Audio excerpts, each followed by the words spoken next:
Practical accounting. Number 4. The chicken and the egg.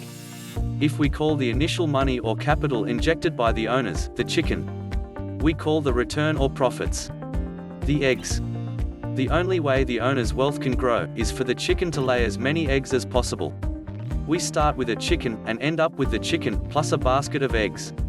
This is called wealth creation. When the chicken doesn't lay eggs, only eats the food, the value of the business goes down. This is called wealth destruction.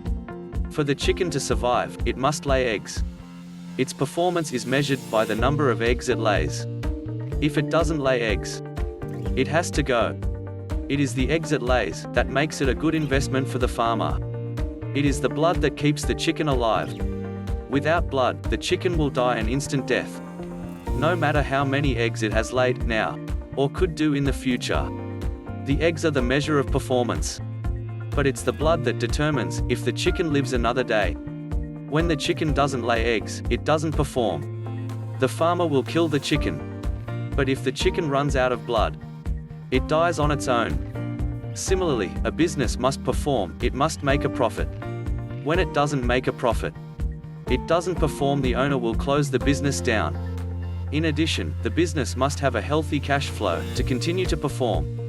When a business runs out of cash, it closes itself down, it dies on its own accord. Cash is blood. For a business to continue, it must make a profit and have a healthy cash flow. Making money isn't just making profit. To survive, it must make profit and make cash. Another business tip from learnaccountingfast.com. Next, how to track the success of a business.